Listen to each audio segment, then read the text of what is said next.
अस्सलाम वालेकुम, मैं हूँ शाहजेब खानजादा। साबिक वज़ीर आज़म इमरान खान के खिलाफ साइफर केस की समाअत आज अडियाला जेल में हुई, जिसमें इमरान खान और शाह महमूद कुरैशी पर 12 दिसंबर को फर्द जुर्म आयद की जाएगी। जबकि एहतसाब अदालत ने 190 मिलियन पाउंड स्कैंडल रेफरेंस को समाअत के लिए मंजूर करते हुए बानी चेयरमैन PTI इमरान खान और बुशरा बीबी के अलावा 6 मुल्जिमान के नाकाबिल जमानत वारंट गिरफ्तारी जारी कर दिए हैं। साइफर केस में आज की समाअत की अहम बात यह थी कि इसमें कुछ सहाफ़ियों समेत दीगर अफराद को भी जाने की इजाज़त दी गई थी और एक तवील अरसे के बाद बानी PTI इमरान खान की सहाफ़ियों से बातचीत भी हुई है।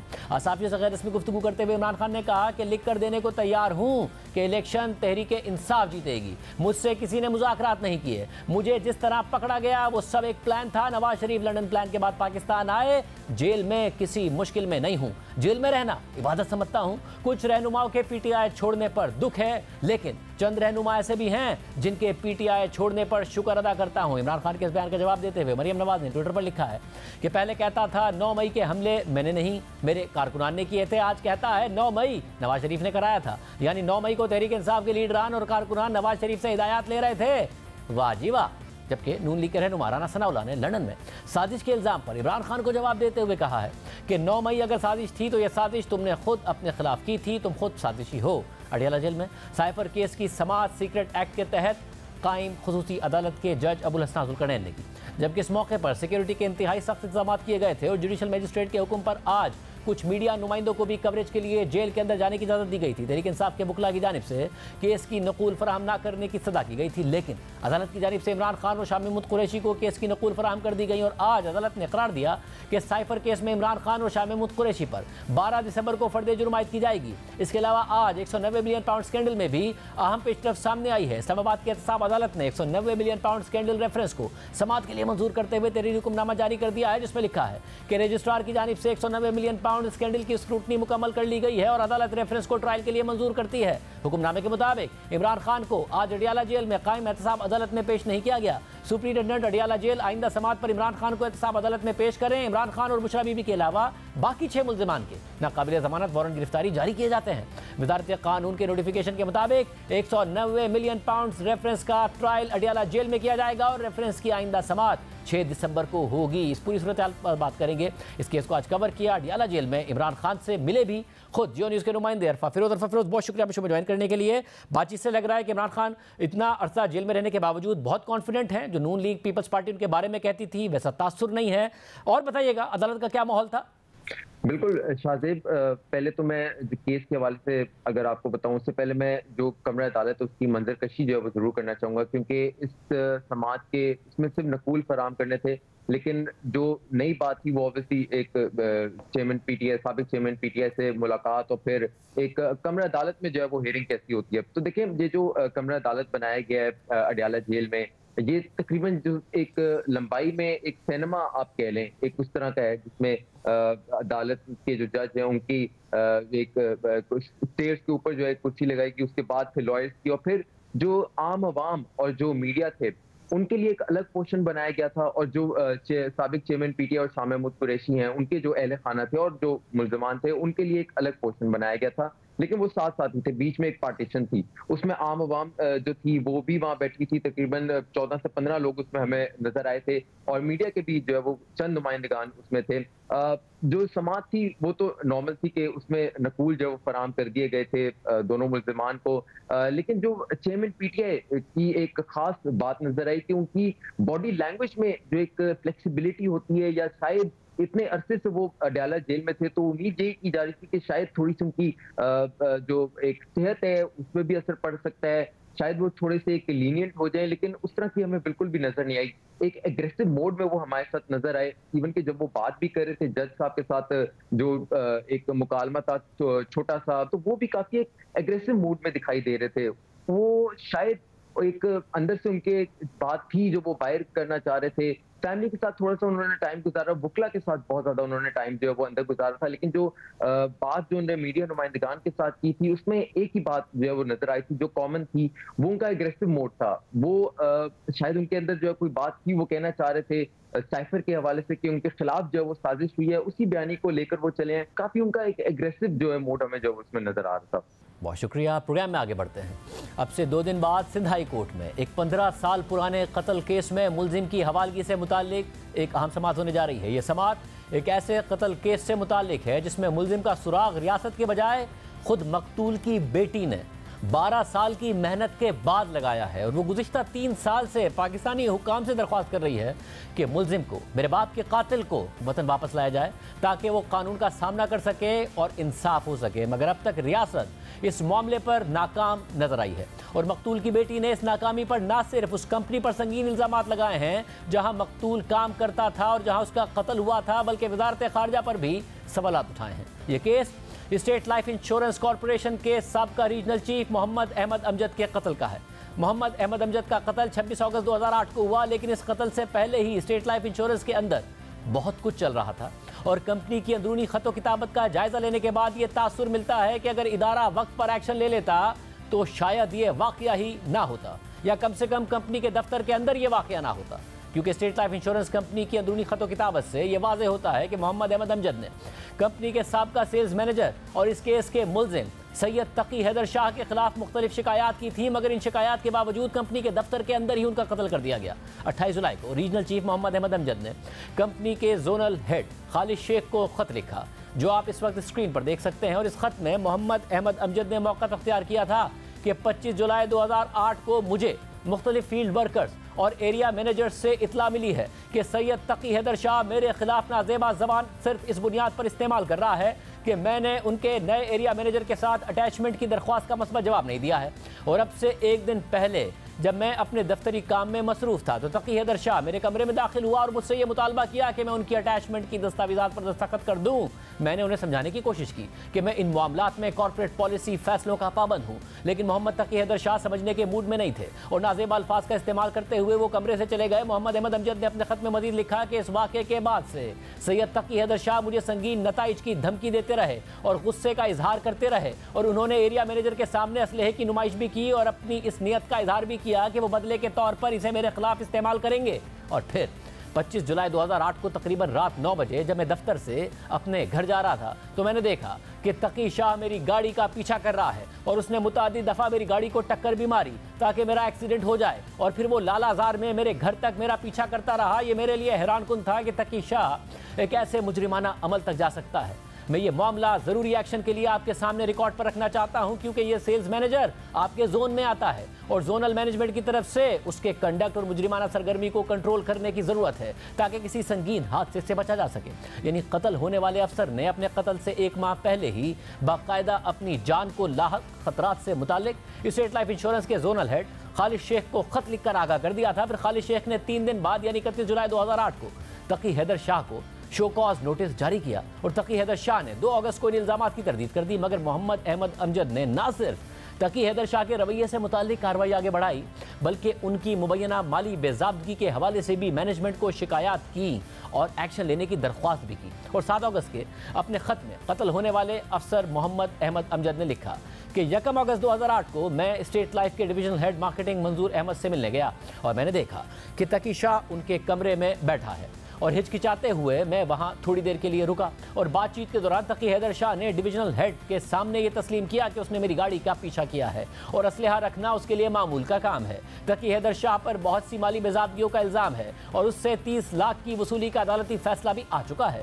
और उसके इस रवैये से इदारे का नाम बदनाम होता है। इसलिए तकी हैदर शाह के खिलाफ एक्शन लिया जाए। और फिर 7 अगस्त 2008 के अपने खत में रीजनल चीफ मोहम्मद अहमद अमजद ने वाज़ेह तौर पर यह भी लिखा कि जोनल लेवल पर कुछ अफराद अपने ज़ाती मुफादात के लिए तकी हैदर शाह को इश्तियाल दिला रहे हैं।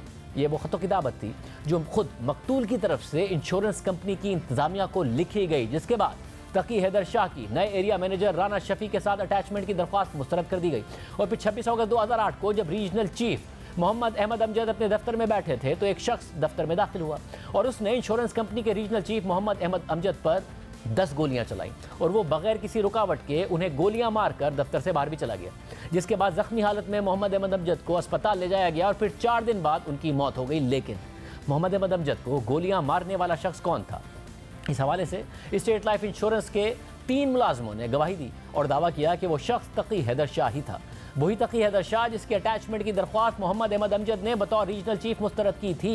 मोहम्मद अहमद अमजद के कत्ल की गवाही देने वाले 3 लोगों में से एक मोहम्मद अहमद अमजद के पर्सनल असिस्टेंट मोहम्मद आरिफ थे, जो न सिर्फ इस केस में गवाह हैं बल्कि उनकी मुद्दत में ही यह मुकदमा दर्ज किया गया था। दूसरे गवाह मोहम्मद अहमद अमजद के नायब कासिद शाहिद गुल हैं और तीसरे गवाह स्टेट लाइफ इंश्योरेंस के सेल्स मैनेजर सऊद सलीम हैं, जो कत्ल के वक्त मोहम्मद अहमद अमजद के कमरे में मौजूद थे। पहले गवाह मोहम्मद आरिफ ने पुलिस को दिए गए बयान में मौक़िफ़ अख्तियार किया था कि मैं मोहम्मद अहमद अमजद साहब का पर्सनल असिस्टेंट हूँ। 26 अगस्त 2008 को सुबह 11:30 बजे मोहम्मद अहमद अमजद साहब हेड ऑफिस से अपने ऑफिस आए और वो जैसे ही अपनी सीट पर बैठे तो एक मेहमान सऊद सलीम भी आ गए और फिर तकरीबन 2 मिनट बाद तकी शाह नामी शख्स जो हमारे इदारे में सीनियर मैनेजर है वो अहमद अमजद साहब के कमरे में चला गया और उसके अंदर जाने के फ़ौरन बाद फायरिंग की आवाज़ आई। मैं फ़ोन छोड़कर उनके कमरे में गया तो तकी शाह पिस्तौल हाथ में पकड़े बाहर निकला और मोहम्मद अहमद अमजद साहब को गोलियां लगी हुई थी। मैंने शोर शराबा किया तो दूसरे ऑफिस के लोग भी आ गए और हम उनको अस्पताल ले गए। मेरा दावा है कि रीजनल चीफ मोहम्मद अहमद अमजद को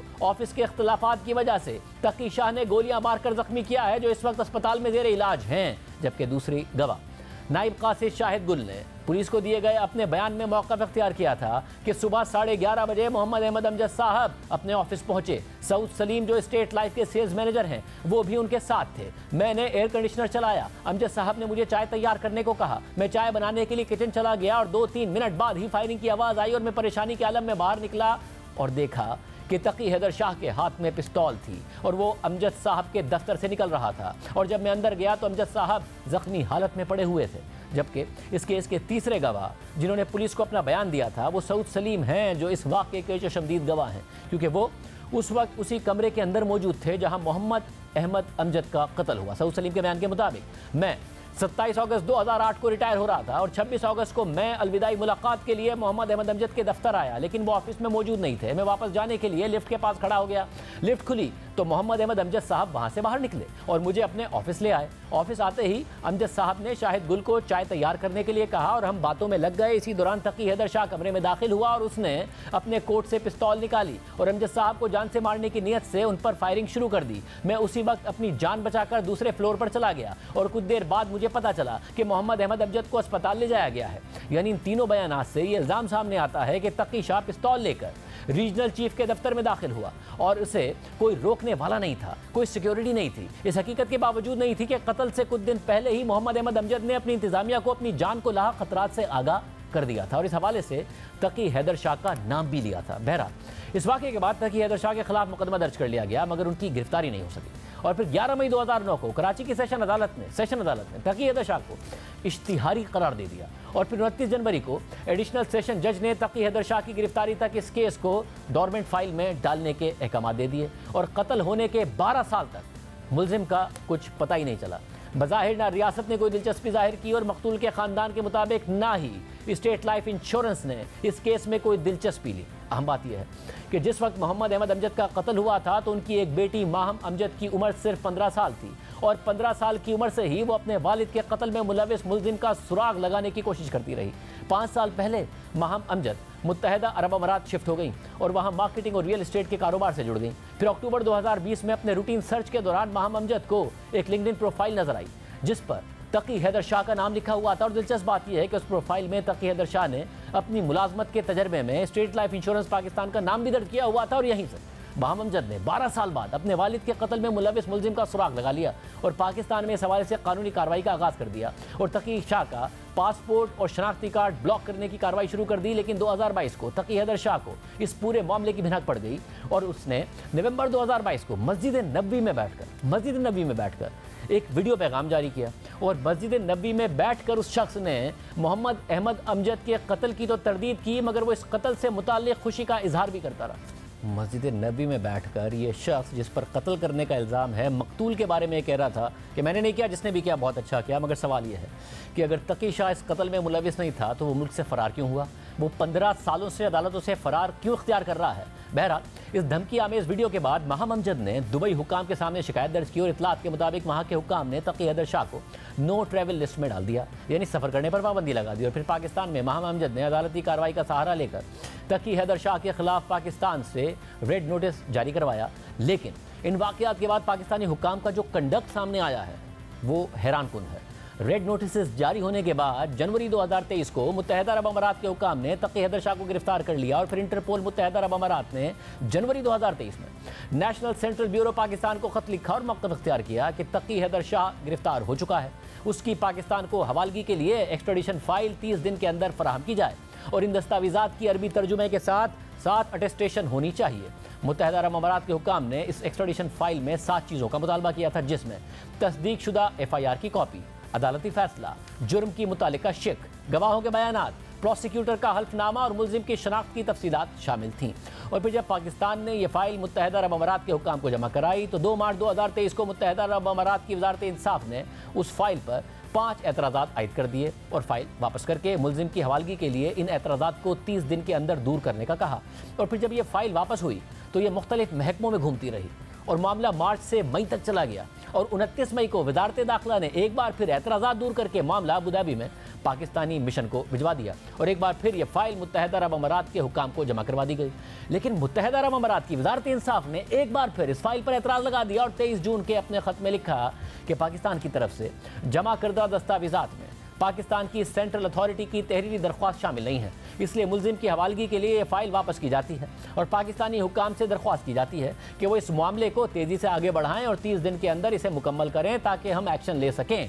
फिर ये फाइल घूमती घूमती जुलाई 2023 को पाकिस्तान की वज़ारत दाखिला तक पहुंची, जो इस मामले में सेंट्रल अथॉरिटी है। और फिर वज़ारत दाखिला के सेक्शन अफसर मेहर महमूदी ने 17 जुलाई को पाकिस्तान की वज़ारत ख़ारजा और मुत्तहिदा अरब अमारात के हुकाम को मुखातिब करके ख़त लिखा, जिसमें मौक़िफ़ इख्तियार किया गया कि जिस तहरीरी दरख्वास्त का मुत्तहिदा अरब अमारात के हुकाम ने मुतालबा किया है वो पहले ही 26 मई की फ़ाइल में दे दिया गया है और उसकी एक कॉपी दोबारा मुंसलिक की जा रही है। यानी वज़ारत दाखिला ये मौक़िफ़ इख्तियार कर रही थी कि मुत्तहिदा अरब अमारात जुलाई में जिस दस्तावेज़ का मुतालबा कर रहा है वो तो वज़ारत दाखिला वज़ारत ख़ारजा के ज़रिए 26 मई को ही भिजवा चुकी थी और एक बार फिर तसल्ली के लिए उसकी कॉपी लगाई जा रही है। मगर हैरानकुन बात यह है कि यह फ़ाइल जमा होने के बाद फिर अगस्त में एक बार फिर मुत्तहिदा अरब अमारात फ़ाइल को एतराज़ात लगाकर वापस भेज देता है, लेकिन इस बार वही इब्तिदाई 5 एतराज़ात लगा दिए जाते हैं जो मई 2023 में ही वज़ारत दाखिला दूर करके वज़ारत ख़ारजा को भेज चुकी थी। और फिर 25 अगस्त को वज़ारत दाखिला के सेक्शन अफसर का यह बयान सामने आता है कि इस केस में जितनी भी दस्तावेज़ात का तकाजा किया गया है कि वो वज़ारत ख़ारजा को दे दी गई हैं, मुत्तहिदा अरब अमारात की तरफ से कुछ ऑब्जर्वेशंस वो तमाम दस्तावेज़ात फराहम करने के बावजूद दोबारा आ रही हैं जो परेशान कुन है। वज़ारत ख़ारजा इस मामले में मुदाखलत करे और तकी शाह की हवालगी के लिए सिफारती कोशिशें की जाएँ। वज़ारत दाखिला ने इस हवाले से तमाम ज़रूरियात पूरी कर दी हैं और मुत्तहिदा अरब अमारात की तमाम ऑब्जर्वेशंस को भी निपटा दिया गया है और अब कोई वजह नहीं बचती कि इस फाइल को दोबारा वज़ारत दाखिला को भेजा जाए। और फिर 31 अगस्त को तकी शाह की हवालगी की फ़ाइल पाकिस्तान से मुत्तहिदा अरब अमारात दोबारा भेज दी गई और 6 सितंबर को पाकिस्तानी मिशन ने वज़ारत ख़ारजा को आगाह किया कि इस फाइल में आलमी गिरफ्तारी के वारंट मौजूद नहीं है। और फिर 19 सितंबर को वज़ारत दाखिला ने जवाब दिया कि आलमी गिरफ्तारी के वारंट तो पहले ही मुत्तहिदा अरब अमारात के साथ शेयर किए जा चुके हैं और रेड नोटिस तक तो ऑनलाइन रसाई भी हासिल की जा सकती है। जिसके बाद 23 अक्टूबर को वज़ारत ख़ारजा के डिप्टी चीफ ऑफ प्रोटोकॉल ने सिंध हाई कोर्ट में यह बयान जमा करवाया कि सैयद तकी हैदर शाह की हवालगी के लिए हमारा मिशन मुसलसल मुत्तहिदा अरब अमारात के हुकाम से रब्ता कर रहा है। इस हवाले से उन्हें 11 अक्टूबर को एक रिमाइंडर भेजा गया है और जैसे ही इस हवाले से कोई जवाब आता है तो अदालत को इस हवाले से आगाह किया जाएगा। जबकि इससे पहले वज़ारत ख़ारजा अदालत को यह भी बता चुकी थी कि सैयद तकी हैदर शाह अबू धाबी में ज़ेर हिरासत नहीं है और ना ही वो दुबई पुलिस की कैद में है और अब इस केस की मज़ीद समाअत 6 दिसंबर यानी 2 दिन बाद होगी। यानी मकतूल मोहम्मद अहमद अमजद की बेटी महम अमजद ने अब से 3 साल पहले और कत्ल के 12 साल बाद अपने वालिद के कातिल को ढूंढ लिया। फिर उसे भी इंसाफ के लिए मज़ीद जिद्दोजहद करनी पड़ी और फिर तवील जिद्दोजहद के बाद रवां साल जनवरी में मुलजिम की हवालगी का मामला शुरू हुआ और 11 माह बाद अब दिसंबर तक वो मामला भी हल नहीं हो सका है। और मकतूल की बेटी ये इल्ज़ाम आयद कर रही है कि ऐसा जानबूझकर किया जा रहा है और मुत्तहिदा अरब अमारात में ही पाकिस्तानी हुकाम की तरफ से ये फाइलें घुमाई जा रही हैं। इस पूरे मामले पर वज़ारत दाखिला के एक ज़राए ने हमारे नुमाइंदे वाजिद बलोच से बात करते हुए बताया है कि इस केस में मुतासरा ख़ानदान के साथ जुल्म हुआ है। मुत्तहिदा अरब अमारात के इब्तिदाई एतराज़ात दुरुस्त थे जिन्हें हल कर दिया गया था, उसके बाद मुसलसल दोबारा एक ही जैसे एतराज़ात का सामने आना हैरानकुन था।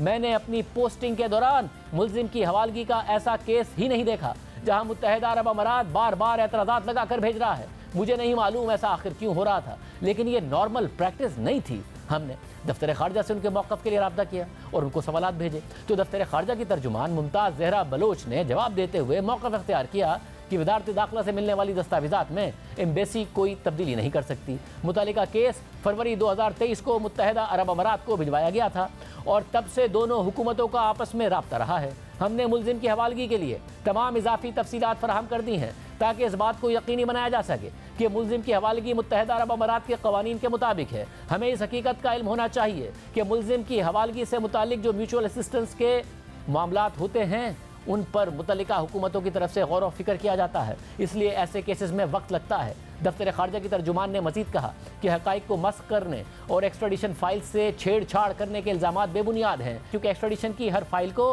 वज़ारत खारजा और काउंसलर अफसर समेत तमाम मुतल्लिका कानून नाफिज करने वाली एजेंसी ने स्टैंप और अटेस्ट किया हुआ है। ये केस इस वक्त सिंध हाई कोर्ट में ज़ेर इल्तवा है और मुत्तहदा अरब अमारात में हमारा सिफारत खाना अदालती अहकामात की मुकम्मल पैरवी कर रहा है। ये दफ्तर खारजा का इस मामले पर रद्द-ए-अमल था जो हमने आपके सामने रखा है। साथ ही हमने मुल्जिम तकी हैदर शाह के बेटे ज़ैनुल आबदीन को सवालनामा भेजा कि अगर आपके वालिद के मुताबिक वो कातिल नहीं हैं तो वो 15 साल से मफरूर क्यों हैं, तो उन्होंने उसका हमें कोई जवाब नहीं दिया। इसके अलावा मकतूल की बेटी माहम अमजद का दावा है कि स्टेट लाइफ इंश्योरेंस उनकी मदद करने के बजाय मुल्जिम और उसके ख़ानदान को सहूलियात फराहम करता रहा और मुल्जिम तकी हैदर शाह मुत्तहदा अरब अमारात में स्टेट लाइफ इंश्योरेंस के दफ्तर भी जाता रहा है और उनके लिए काम भी करता रहा है। साथ ही माहम अमजद का यह भी दावा है कि स्टेट लाइफ इंश्योरेंस ने उनके वालिद के कत्ल के बाद कोई ठोस कार्रवाई नहीं की और मुल्जिम का नाम ECL में डालने के लिए भी इदारा गलत बयानी करता रहा और उनके वालिद के कत्ल की FIR इदारे के कहने पर नहीं काटी गई, बल्कि ये उनके वालिद के पर्सनल असिस्टेंट का इनफरादी फैसला था। इस पूरे मामले पर हमने स्टेट लाइफ इंश्योरेंस पाकिस्तान से रब्ता किया और उन्हें सवालनामा भेजा तो उन्होंने हमें कोई जवाब अभी तक नहीं दिया है। इस पूरी सूरत हाल पर बात करने के लिए हमारे साथ मौजूद हैं खुद मकतूल मोहम्मद अहमद अमजद की बेटी माहम अमजद, जो मुत्तहदा अरब अमारात में मौजूद हैं और 15 साल से अपने वालिद को इंसाफ दिलाने की जंग लड़ रही हैं। एक ब्रेक के बाद उनसे बात करते हैं।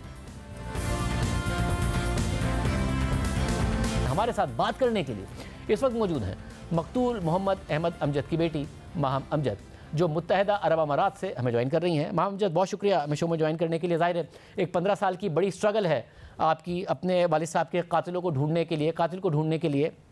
3 साल पहले आप ढूंढने में कामयाब हुई, मगर अभी तक वो मुल्क उन्हें नहीं लाया जा सका है। 2 दिन बाद एक दफ़ा फिर अदालत में समाअत है। वज़ारत खारजा का वर्जन हमने आपके सामने रखा है कि वक्त लगता है, टेम्परिंग हो नहीं सकती है क्योंकि अटेस्टेड फाइल्स होती हैं सारी मुतल्लिका एजेंसी से।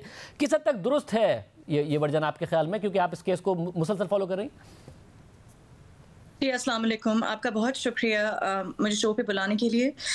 देखिए जी, ये अगर पाकिस्तान में कोई बैठा हो और ये फिर फॉरेन ऑफिस या जो है एम्बेसी इस तरह की स्टेटमेंट्स पास करे तो उनको बेवकूफ़ बनाया जा सकता है। मैं खुद, आपने जैसे कहा है, मैं UAE में रहती हूँ, मैं खुद दुबई की रिहायशी हूँ। मैं मिनिस्ट्री ऑफ जस्टिस जितने भी यहाँ पे बल्कि जो केस देख रहे हैं, जो जज यहाँ पे UAE में केस देख रहे हैं, मैं उनसे पर्सनली मिल के आ चुकी हूँ। उनके मुताबिक एम्बेसी से आज तक एक मीटिंग भी नहीं हुई है इस केस के मुताबिक। इंटीरियर मिनिस्ट्री से मैंने एक दरख्वास्त की थी कि मुझे जो भी उन्होंने पेपर्स तैयार किए हैं, बिकॉज ये कोर्ट में मामला चल रहा था, उनसे हमने रिक्वेस्ट की थी कि हमसे भी एक PDF शेयर कर दिया जाए ताकि मैं जाके पर्सनली दिखा के आ जाऊं। जब मैं मिनिस्ट्री ऑफ जस्टिस गई हूं और उनको मैंने दिखाया कि जी ये पेपर्स जो हैं इस तरह रेड नोटिस के साथ, ये सारे डॉक्यूमेंट्स जो, बिकॉज ये सारे अटेस्टेड होते हैं, वो पेपर्स ऑब्वियसली कोर्ट के थ्रू मंगाए जाते हैं, तो वो हमारे पास इन एनी केस थे, हम कोर्ट में भी सबमिट कर रहे थे। तो उनको जब मैंने दिखाया गया किस तरह ये सारी फाइल बन के आपके पास पहुंची है, तो उन्होंने बोला है मुझे वाज़े तौर पे कि हमें इस तरह नहीं दिखाई गई। उन्होंने बार बार एक ही चीज, मुत्तहदा अरब अमारात की मिनिस्ट्री ऑफ जस्टिस जब आप गई कि ये फाइल है, तो उन्होंने कहा कि ये फाइल और ये दस्तावेजात हमें इस तरीके से नहीं पहुंची है पाकिस्तान की तरफ से, हमारे पास नहीं पहुंची, मीनिंग कि ऑब्वियसली उनको भी एक कम्युनिकेशन एक पाकिस्तान के एम्बेसी के थ्रू ही होती है। ये उनको पता है मैं दुबई की रिहायशी हूँ, उनको पता है मैं अंडर थ्रेट हूँ। Everybody in UAE knows this is a very active case. मैं पुलिस स्टेशन के मेरा यहाँ पे मैंने 2 दफा उसको कातिल को गिरफ्तार करवाया है, एक दुबई से करवाया है, एक शारजा से करवाया है। वो 2 दफा गिरफ्तार हुआ है, 2 दफा उसको बेल मिली है। UAE ये पाकिस्तान एम्बेसी जो यूएई में बैठी है, इनकी लापरवाही की वजह से। पाकिस्तान एम्बेसी का कोई लेना देना नहीं था उसके अरेस्ट में भी। जब रेड नोटिस इशू हुआ है, वो रेड नोटिस इंटीरियर के थ्रू मुझे नोटिफाई हुआ है कि रेड नोटिस इशू हो गया। फिर मैं जाके यहाँ पे मैंने इनके इंटरपोल के हेड ऑफिस के पास में गई हूँ, तब जाके उसी दिन सेम डे वो अरेस्ट उन्होंने मेरी वजह से करवाया है। पाकिस्तान एम्बेसी का कोई लेना देना नहीं था। फिर जब पेपर्स की बात आई, इन्होंने, बल्कि मेरे पास मैसेजेस इनके पड़े हुए हैं कि इनको मैंने एक सवाल पूछा था कि इंटरनेशनल अरेस्ट वारंट ये किसको कह रहे हैं, बिकॉज ये उसी बात पे फाइल्स वापस कर रहे थे। इनका ना मिनिस्ट्री ऑफ इंटीरियर को क्लैरिटी गई है उस चीज के ऊपर, ना हमें गई है, और एंड पे वो international arrest warrant was actually the red notice what they wanted, यहां तक की क्लैरिटी ये नहीं दे रहे थे। उसके ऊपर कातिल का शनाख्ती कार्ड और पासपोर्ट नंबर भी पाकिस्तान काउंसलेट ने मेरे से लिया है, and all of this communication is on messages which is widely spread on Twitter and everywhere you can find it easily. ये देखें, कहने को तो कहते हैं कि ये कोर्ट की बात मान रहे हैं, शो कॉज नोटिस इनको हो चुका है, कोर्ट इनको बोल चुकी है जॉइंट रिपोर्ट सबमिट करे इंटीरियर मिनिस्ट्री के साथ मिला के, ना इन्होंने शो कॉज का रिप्लाई किया है, ना इन्होंने जॉइंट रिपोर्ट किया है। इनके एडिशनल सेक्रेटरी को बुलाया गया था कोर्ट में, उसकी जगह एक प्रोटोकॉल ऑफिसर आता है, और मैं उस हियरिंग में मौजूद थी, और कोई ना इनको कोर्ट का डर है, ना इनको किसी और चीज का डर है। तो ये तो ये आम बात है मैम, क्योंकि 2 दिन बाद ज़ाहिर इस केस की समाअत भी है, जो भी होगा वो भी आवाम के सामने रखेंगे, और इस केस का जो भी फॉलोअप होगा वो भी आवाम के सामने रखेंगे कि वजारत खारजा कह क्या रहा है और फिर अदालत के सामने कर क्या रहा है। मगर मैं एक और चीज़ आपसे जानना चाहता हूँ, और वो ये कि जब हमने वजारत दाखिला के ज़राए से पता किया तो उन्होंने एक बात तो हमें ये बताई कि आमतौर पर जो एक्स्ट्राडिशन के मामलात हैं, अगर किसी मुलजिम को वापस लाना हो पाकिस्तान, तो मुत्तहदा अरब अमारात के साथ आमतौर पर ये बड़ा आसान होता है, वो बड़ा कोऑपरेट करते हैं और मामला बड़ी आसानी से हो जाता है। और दूसरी बात उन्होंने ये बताई कि ये फाइल बड़ी मुकम्मल थी, हमने मुकम्मल करके भेजी, हम खुद हैरान है कि हो क्या रहा है।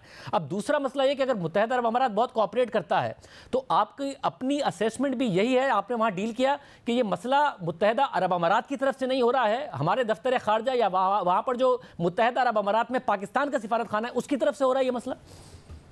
देखिए मैं यूएई में रियल एस्टेट में काम करती हूँ, मैं आपको एक चीज अश्योरिटी से बता सकती हूँ, UAE and Dubai, specially Dubai, they market themselves to be the safest place on the planet. This is how the investments go up and this is how they are the city is booming. उनको कोई interest नहीं है कि एक मामूली sales manager जो बगैर किसी जॉब के यहाँ पे बैठा हुआ है, उसको जो वांटेड है ऑन इंटरपोल फॉर मर्डर, उसको वो खुला आजाद घूमे।